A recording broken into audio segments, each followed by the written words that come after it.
uma cidade isolada, sob o peso de uma névoa perpétua que abraçava as ruas estreitas e as construções decrépitas, havia uma casa que sussurrava lendas escuras e segredos malditos.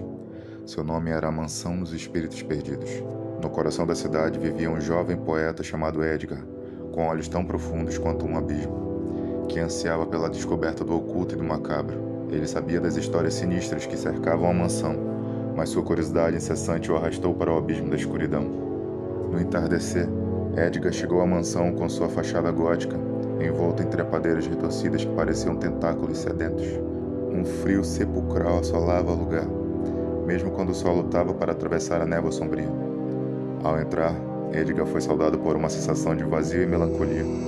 Ele podia ouvir sussurros ininteligíveis nas paredes de pedra, como se os espíritos que assombravam a casa tentassem contar histórias não resolvidas. Cada passo ecoava como um lamento, fazendo-o sentir-se como um intruso no mundo dos mortos. Edgar desceu até a cripta sob a mansão, onde se dizia que os espíritos atormentados repousavam. À luz de uma vela trêmula, ele recitou versos de poesia sombria, invocando as almas que clamavam por justiça. Foi então que as sombras ganharam vida e os espíritos apareceram diante dele. Eles começaram a murmurar contos de tristeza e tormento. Eles imploraram por redenção e libertação, pois estavam aprisionados na mansão há séculos. Edgar, sensibilizado pela história dos espíritos, prometeu ajudá-los a encontrar a paz. Ele estava disposto a fazer o que fosse necessário para que suas almas fossem libertadas do cativeiro eterno. Mas à medida que ele começou a realizar rituais e feitiços, a escuridão na casa se intensificou e os espíritos tornaram-se mais agressivos.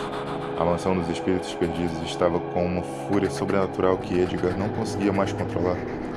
Os espíritos começaram a sussurrar palavras de sedução em seus ouvidos, prometendo-lhe conhecimento proibido e poder sobre a morte.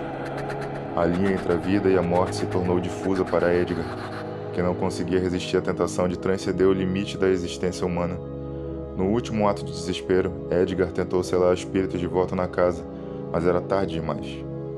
A mansão dos espíritos perdidos se desfez em ruínas, engolindo Edgar no abismo de pesadelos, do qual ele nunca mais emergeria. E assim, a cidade permaneceu envolta em névoa, e a mansão, agora em ruínas, continuou a sussurrar histórias escuras para quem ousasse se aproximar.